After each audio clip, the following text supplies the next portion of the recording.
नमस्कार। धार्मिका विश्वविद्यालय की ऑनलाइन कक्षाओं में आप सभी का स्वागत है। आज की अपनी इंग्लिश की कक्षा रहेगी जिसके अंदर अपना जो टॉपिक है मॉडल्स का। ये जो क्लास अपनी है ये 6 to 10 कक्षाओं के लिए यूजफुल रहेगी। तो अपना जो टॉपिक है सबसे पहले हम और टू के बारे में पढ़ने वाले हैं। और टू का अर्थ होता है चाहिए और कौन कौन सी स्थिति में इसका प्रयोग किया जाता है वो हम देखेंगे एग्जाम्पल के माध्यम से। सबसे पहले जो कंडीशन है वो है मोरल ऑब्लिगेशन एंड ड्यूटी, अर्थात नैतिक बाध्यता। ऐसी स्थिति जिसके अंदर हमें नैतिक रूप से बाध्य किया जाए उस स्थिति में हम और टू मॉडल का प्रयोग करते हैं।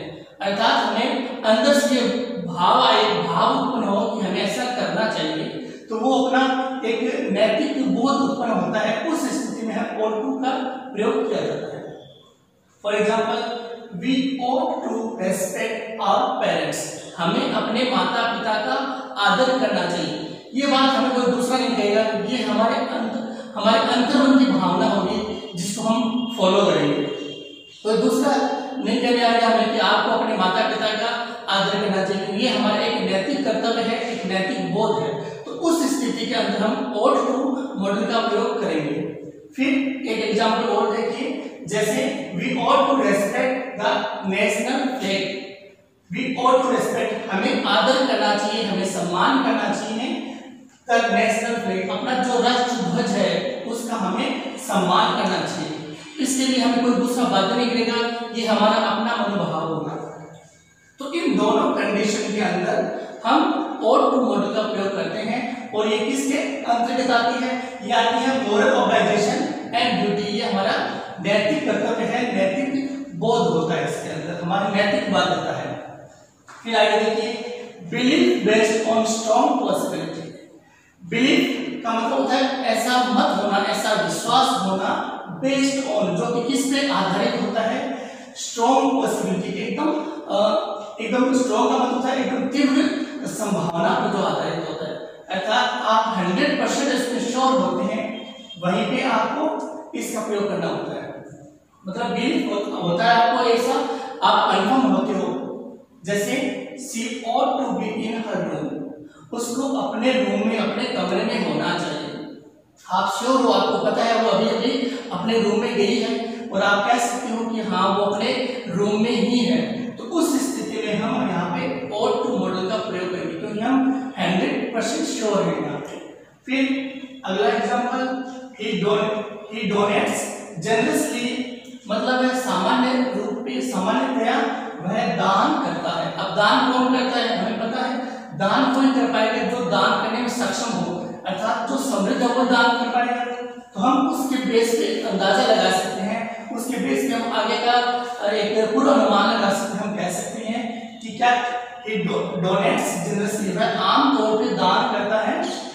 He ought to be a kind person, तो वह एक 100% है, मतलब he ought to, तो अवश्य ही a kind person, एक दयालु व्यक्ति है। हम पीछे वाले वाक्य के बेस पे आगे वाले वाक्य का निर्धारण कर सकते हैं। पीछे वाले में क्या कहा जा रहा है कि वह आम तौर पे दान करता है, सामान्यतः वो दान करता है। और दान कौन करेगा? जो दान करने में सक्षम होगा, और दान करने का उसका भाव होना जरूरी है, उसका जो हृदय है वो दयालु होना जरूरी है। He ought to be a kind person, तो वह अवश्य ही एक दयालु व्यक्ति है। यहाँ पे हम एक हमारा जो बिलीफ है वो किस बेस्ड है? स्ट्रॉन्ग पॉसिबिलिटी, मतलब एक तीव्र संभावना पर। अब तीव्र संभावना व्यक्त हो रही है इसके अंदर क्योंकि वो दान कर रहा है, इसका मतलब वो एक दयालु प्रवृत्ति का व्यक्ति है, क्योंकि दयालु प्रवृत्ति का व्यक्ति ही दान करता है। आगे देखिए, जो इसकी थर्ड नंबर जो कंडीशन है वो है एडवाइस, सलाह।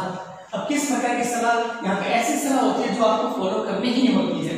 जैसे the doctor advised me, doctor ने मुझे सलाह दी है that I ought to be more careful about my health, कि मुझे अपने हेल्थ को लेकर, अपने स्वास्थ्य को लेकर और ज्यादा सावधान होना चाहिए। अब यहाँ पे आपको एक बात किया जाता है, आपको एक ऐसी सलाह दी जाती है जिसको आपको फॉलो करना ही पड़ेगा, अन्यथा आपके लिए नुकसानदायक हो सकता है। अब डॉक्टर जब सलाह देता है तो डॉक्टर हमारे हमारे हित के लिए सलाह देता है और उसमें हमें बाध्यता उसमें प्रकट होती है। फिर से देखिए, the doctor advised me, doctor ने मुझे सलाह दी है दैट कि I ought to be more careful about my health, कि मुझे अपने स्वास्थ्य को लेकर और ज्यादा गंभीर होने की जरूरत है, और ज्यादा सावधान होने की जरूरत है। तो हमने यहाँ पे 3 कंडीशन पढ़ी है ought to मॉडल से रिलेटेड। पहले अपनी थी मॉरल ऑब्लाइजेशन एंड ड्यूटी, जिसके अंदर नैतिक बाध्यता होती है। दूसरी अपनी थी belief based on strong possibility, मतलब स्ट्रॉन्ग पॉसिबिलिटी पर आपका बिलीफ होता है, बहुत तीव्र होता है, आपको ऐसा विश्वास होता है कि ऐसा ही होगा। अगला थी एडवाइस, इसमें ऐसी एडवाइस होती है जिसको आपको फॉलो करना ही होता है, जो आपको बाध्य करती है। अगर आप उसको फॉलो नहीं करेंगे तो ये आपके लिए एक हानिकारक हो सकती है। इसके बाद हम जो अगला अपना मॉडल है वो है विल। देखिए विल का कहाँ कैसे प्रयोग होता है। देखिए सबसे पहले हम विल का फर्स्ट पर्सन के साथ कौन कौन सी स्थिति के अंदर प्रयोग होता है वो देखेंगे।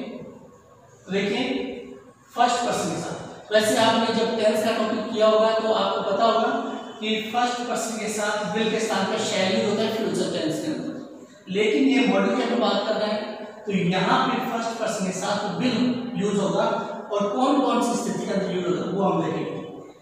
सबसे पहले देखिए प्रॉमिस, यहाँ पे नॉर्मली आपको देखा जाए तो यहाँ पे डिटर्मिनेशन होता है, जहाँ पे दृढ़ इच्छा होती है कोई भी काम करने का, पक्का इरादा जहाँ पे जिस स्थिति के अंदर लागू होता है, उन स्थितियों के अंदर हम फर्स्ट पर्सन के साथ विल मॉडल का प्रयोग करते हैं। तो देखिए जैसे प्रॉमिस है, हम किसी से वादा कर रहे हैं। जब हम किसी से वादा करते हैं तो हम नॉर्मल वे में नहीं बोलते, हम उसको एक दृढ़ संकल्प के साथ बोलते हैं कि ना मैं ऐसा करूँगा, मैं ऐसा करने ही वाला हूँ, मैं ऐसा ही करूँगा। तो देखिए जैसे फर्स्ट एग्जांपल है I will help you in trouble, मुसीबत में मैं तुम्हारी सहायता करूंगा। ये कोई व्यक्ति किसी दूसरे व्यक्ति से वादा कर रहा है तो इसका मतलब ये है कि वो श्योर है, वो उसके लिए दृढ़ संकल्प है ले रखा है उसने कि मैं आपकी मुसीबत में सहायता करूंगा, संकट के समय आपकी सहायता करूंगा। ऐसे ही I will meet you tomorrow, मैं कल आपसे मिलूंगा।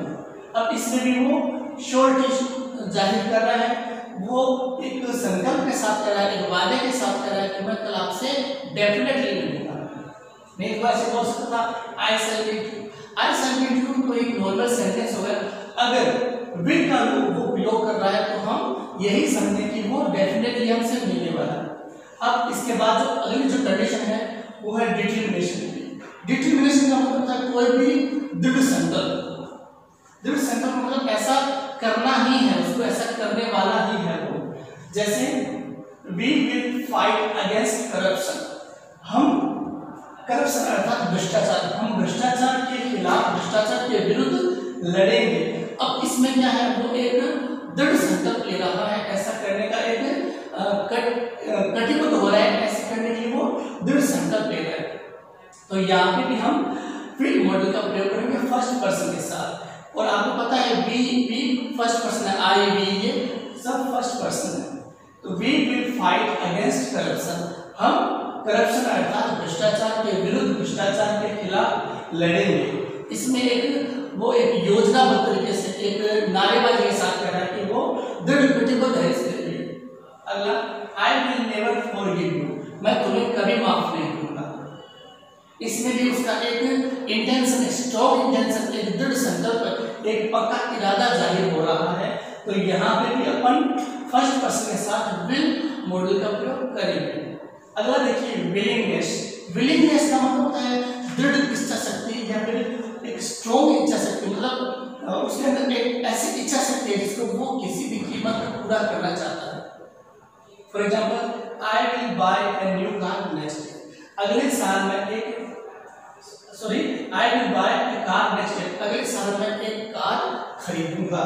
अब इसमें क्या है, इसमें उसका एक डिटर्मिनेशन शो हो रहा है, वो निश्चित अब आई के साथ भी उसने यूज कर लिया था। हम क्या समझेंगे कि वो निश्चित रूप से अगले साल एक कार खरीदेगा।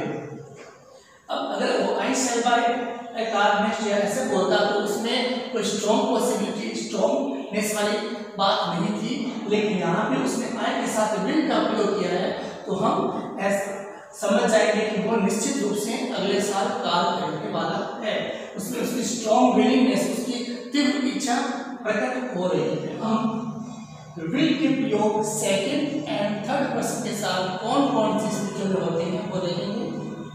सबसे पहले जो अपनी स्थिति रहेगी, कंडीशन जो है वो है रिक्वेस्ट, अर्थात रिक्वेस्ट निवेदन करने की स्थिति में हम सेकंड और थर्ड पर्सन के साथ विल का प्रयोग करते हैं। लेकिन इसमें एक शर्त और भी दे रखी है, वो है ऑलवेज विद यू। हमेशा रिक्वेस्ट पूछने के लिए हमेशा यू के साथ ही विल का प्रयोग होता है। Will you, for example, will you tell me the way to the hospital, कि कृपया आप मुझे हॉस्पिटल का रास्ता बताइए, या कृपया क्या आप मुझे हॉस्पिटल जाने का, अस्पताल जाने का रास्ता बताएंगे। विल यू, अब यहाँ पे हमें जो ध्यान रखने वाली बात है वो ये है कि हमेशा जो रिक्वेस्ट सेंस में कोई सेंटेंस हमारे पास है तो उसमें सिर्फ यू के साथ ही विल का प्रयोग हो, ये हमें ध्यान रखना है। Will you tell me the way to the hospital, क्या आप मुझे हॉस्पिटल अर्थात अस्पताल का रास्ता बताएंगे, ऐसा निवेदन किया जा रहा है। तो यहाँ पे हम विल का प्रयोग करेंगे सेकंड पर्सन के साथ। आगे देखिए, प्रोबेबिलिटी, संभावना के सेंस में he will pass the exam, यहाँ पे पास की स्पेलिंग PASS आप सही कर लिखिए। he will pass the exam with distinction, ऐसी संभावना व्यक्त की जा रही है कि वह डिस्टिंक्शन के साथ एग्जाम को पास करेगा। डिस्टिंक्शन का मतलब विशेष योग्यता, ठीक है। तो किसी सब्जेक्ट में जब विशेष योग्यता प्राप्त होती है तो उसको डिस्टिंक्शन बोलते हैं।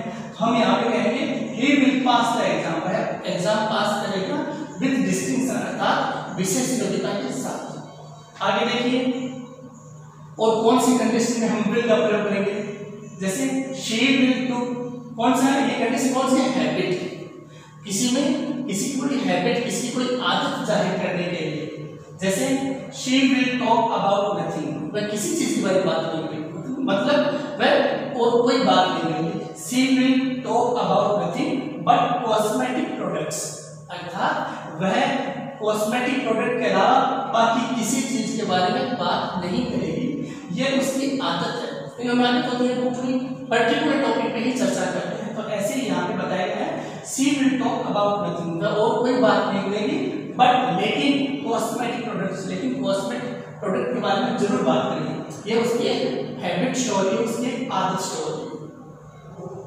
हम शैल मॉडल के बारे में पढ़ेंगे। शैल मॉडल के बारे में फर्स्ट पर्सन के साथ जो जनरल सेंस में इसका जो यूज होता है, जो टेंस के अंदर होता है वो होता ही है, इसलिए इसको कुछ आगे में बताया नहीं है। फर्स्ट पर्सन के साथ जनरल यूज होता है, जनरल सेंस के अंदर नॉर्मली जो वाक्य होते हैं, जैसे I shall go to school, I shall read my book, कोई भी सेंटेंस जो नॉर्मली सेंटेंस होते हैं वो होते हैं। अब शैल का प्रयोग सेकंड और थर्ड पर्सन के साथ कौन कौन सी कंडीशन के अंदर होता है वो हम पढ़ेंगे। सबसे पहली कंडीशन वही रहेगी जो आई के साथ विल वाली कंडीशन थी, तो वही कंडीशन सेकंड और थर्ड पर्सन के साथ सेल वाली कंडीशन रहेगी। जैसे प्रॉमिस, आई के साथ में हम प्रॉमिस सेंस में विल का प्रयोग करते थे, वैसे ही शैल का प्रयोग सेकंड और थर्ड पर्सन के साथ प्रॉमिस सेंस में करेंगे। For example, you shall get a prize if you win the match. Promise को वादा किया जा रहा है, एक प्रॉमिस किया जा रहा है, you shall get a prize, तुम एक प्राइज प्राप्त करोगे, एक उपहार प्राप्त करोगे, if you win the match, अगर तुम मैच जीतते हो, अर्थात अगर तुम मैच जीतोगे तो तुम्हें एक उपहार मिलेगा, ऐसा उसको वादा किया जा रहा है। अगला जो डिटरमिनेशन के बारे में आपको पहले बता चुका हूँ। डिटरमिनेशन मतलब दृढ़ संकल्प को दृढ़ संकल्प के साथ में बात कहना। फॉर एग्जाम्पल, अब शैल का प्रयोग और सेकंड और थर्ड पर्सन के साथ करने के लिए हम कंडीशन जो है वो है सेकंड कंडीशन है वो डिटरमिनेशन। जैसे they shall complete the work in half an hour, वे आधा घंटा के अंदर इस काम को पूरा कर लेंगे। ये क्या है, डिटरमिनेशन। फिर देखिए कमांड, किसी को आदेश देना, आज्ञा देना। You shall not repeat the mistake, तुम गलती दोबारा नहीं दोहराओगे। ऐसा उसको यू कौन है, सेकंड पर्सन के साथ शैल का प्रयोग करके कौन सी कंडीशन अप्लाई करेंगे, कमांड लगे। कमांड जब दिया जाए किसी को तो यहाँ पे हम शैल का प्रयोग करेंगे। You shall not repeat the mistake, तुम गलती दोबारा नहीं दोहराओगे। ये उसको आगाह किया जा रहा है, कमांड दिया जा रहा है, आदेश दिया जा रहा है। आगे देखिए, you shall not come in class before 8 o'clock, तुम 8 बजे से पहले कक्षा के अंदर नहीं आओगे। ऐसा उसको स्ट्रिक्टली बोला जा रहा है, ऐसा उसको कमांड किया जा रहा है। फिर देखिए और कौन सी कंडीशन के अंदर हम शैल का प्रयोग करेंगे, लीगल नोटिस और ऑफिशियल रेगुलेशन, कानूनी कोई नोटिस देना और या फिर कोई कार्यालय के जो रेगुलेशन होते हैं, जो नियमन होते हैं, उनको प्रकट करने के लिए भी हम शैल का प्रयोग करते हैं सेकंड और थर्ड पर्सन के साथ। जैसे ट्रेसपासर्स शैल बी प्रोसिक्यूटेड, यहाँ पे ट्रेसपासर्स का मतलब अवैध रूप से जो घुसने वाले लोग होते हैं, घुसपैठ होते हैं, और वो सेकंड पर्सन के वो थर्ड पर्सन के अंतर्गत जाते हैं। यहाँ पे उसके साथ शैल का प्रयोग किया गया है। ट्रेसपासर्स शैल बी प्रोसिक्यूटेड, जो घुसपैठी है उनको दंडित किया जाएगा। अगला एम्प्लॉइज, यहाँ पे एम्प्लॉइज का मतलब कर्मचारी है, और वो भी क्या होता है, थर्ड पर्सन होता है। Employees shall report at 9 PM, ये क्या है, ऑफिशियल नोटिस है उनको कि जो कर्मचारी है वो शैल रिपोर्ट करेंगे एट 9 PM, 9 बजे वो रिपोर्ट करेंगे। तो यहाँ पे हमने शैल की कंडीशन पढ़ ली है। तो फर्स्ट कंडीशन थी वो थी प्रॉमिस, सेकंड डिटरमिनेशन, थर्ड जो थी कमांड, और फोर्थ जो लीगल नोटिस और ऑफिशियल रेगुलेशन। इन सब के अंदर सेकंड और थर्ड पर्सन के साथ शैल मॉडल का प्रयोग किया जाता है। आगे अपन जो मॉडल कर रहे हैं वो है वुड। अब हम वुड मॉडल के बारे में पढ़ेंगे। इसका यूज कहाँ कहाँ होता है, कौन कौन सी स्थिति में होता है वो देखेंगे। सबसे पहले इसका यूज है past form of will. Will का जो पास्ट फॉर्म है उसमें वुड मॉडल का प्रयोग किया जाता है। ऐसे होता है वो देखेंगे, he said to me, उसने मुझसे कहा, उसने मुझे कहा। ये डायरेक्ट सेंटेंस है और ये इनडायरेक्ट सेंटेंस है। अपन जब नरेशन का टॉपिक करेंगे तो उसमें इसको और ज्यादा डीपली अपन पढ़ेंगे। तो ये जो फर्स्ट जो सेंटेंस दे रखा है ये डायरेक्ट स्पीच का है, और ये इनडायरेक्ट स्पीच है। देखिए, he said to me, उसने मुझे कहा, she will help me, वह मेरी सहायता करेगी। अब इसी सेंटेंस को अपन इनडायरेक्टली बोले तो क्या हो जाएगा, ये जो विल है इसका वुड बन जाएगा। और देखिए, he told me, उसने मुझे बताया, that she would help me, sorry she would him, यहाँ पे थोड़ा सा चेंज कर लीजिए, she would help him, she would help him, उसने मुझे बताया कि वह उसकी सहायता करेगी। इस प्रकार से यहाँ पे मे का हिम हो जाएगा और विल का वुड हो जाएगा। अभी आपको जो समझना है वो इतना ही समझना है कि विल का पास्ट फॉर्म वुड होता है। बाकी हम जब इस टॉपिक को जो नरेशन का टॉपिक है उसको जब हम डीपली पढ़ेंगे तो उसमें आपको और ज्यादा क्लियर हो जाएगा। इसके बाद जो अगली कंडीशन है वो है polite request in present. Present के अंदर पोलाइटली रिक्वेस्ट करने के लिए अपन वुड मॉडल का प्रयोग करते हैं। For example, would you lend me some money, क्या आप मुझे कुछ पैसे, कुछ रुपए उधार देंगे। यहाँ पे भी हम इस वुड मॉडल का प्रयोग करते हैं। फिर देखिए, एक्शन इन पास्ट। पास्ट अर्थात भूतकाल में कोई भी एक्शन था, अर्थात पास्ट हैबिट, कोई भूतकाल में कोई जो आदत थी, पहले आपको कोई आदत थी, लेकिन ऐसा कोई काम जो भूतकाल में अर्थात गुजरे हुए समय में होता था, तो वहां पर भी हम वुड मॉडल का प्रयोग करते हैं। लेकिन when he was young, जब वह जवान था, जब वह युवा था, he would get up early in the morning, वह सुबह जल्दी उठा करता था, अर्थात ये उसके पास्ट की हैबिट शो हो रही है। आगे I would study for 6 hours together, मैं टुगेदर मतलब एक साथ, मैं एक साथ 6 घंटे तक पढ़ा करता था। अर्थात ये काम वो पास्ट में करता था, अब वर्तमान में कर रही है, उसकी पास्ट की हैबिट या फिर पास्ट की कोई एक्टिविटी शो हो रही है। फिर देखिए पोलाइट ऑफर, किसी को पोलाइटली विनम्रतापूर्वक कोई आप चीज ऑफर कर रहे हो या फिर किसी से आप पोलाइटली परमिशन ले रहे हो। कब? इन इंटरगेटिव सेंटेंस, ये ध्यान रखना आपको। इंटरगेटिव सेंटेंस के अंदर आप अगर आप किसी से पोलाइटली रिक्वेस्ट कर रहे हो या पोलाइटली आप परमिशन ले रहे हो तो वहां पे भी वुड मॉडल का प्रयोग किया जाता है। जैसे would you like to have some coffee, क्या आप थोड़ी कॉफी लेना पसंद करेंगे? तो यहाँ पे उसको विनम्रतापूर्वक एक रिक्वेस्ट की जा रही है, एक निवेदन किया जा रहा है। अगला would you mind if I sit here, अगर आप बुरा ना माने तो मैं यहाँ बैठ जाऊं। इस प्रकार से हम किसी से परमिशन ले रहे हैं और कैसे ले रहे हैं? विद पोलाइटनेस, बहुत ही विनम्रता के साथ हम रिक्वेस्ट से कर रहे हैं। इसके बाद अगली जो कंडीशन है वो है इमेजिनरी सेंटेंस, अर्थात काल्पनिक स्थिति। काल्पनिक सेंटेंसेस, काल्पनिक वाक्य, काल्पनिक वाक्य के अंदर, और कौन से काल्पनिक वाक्य? अनरियल कंडीशन, जो अवास्तविक शर्त हो, अवास्तविक स्थिति के अंदर। कैसे अवास्तविक? ऐसी कल्पना जो सिर्फ कल्पना हो सकती है, किसी भी स्थिति में वो वास्तविक नहीं हो सकती। जैसे if I were a bird, अगर मैं एक पक्षी होता, I would fly in the sky, मैं आसमान में उड़ता। अब ऐसा पॉसिबल है कि क्या कोई व्यक्ति पक्षी बन सकता है? ये कल्पना की जा रही है और ऐसी कल्पना है जो कभी भी सच नहीं हो सकती, इसलिए उसके आगे है अनरियल कंडीशन, मतलब अवास्तविक स्थिति। If I were a bird, अगर मैं पक्षी होता, I would fly in the sky, तो मैं आसमान में उड़ता, जो कि पॉसिबल नहीं है, सिर्फ कल्पना मात्र हो सकती है। अगला इफ यू इनवाइटेड मी, अगर तुमने मुझे आमंत्रित किया होता या फिर अगर तुम मुझे आमंत्रित करते, आई वुड कम, तो मैं आता, तो मैं आता। ये भी क्या है?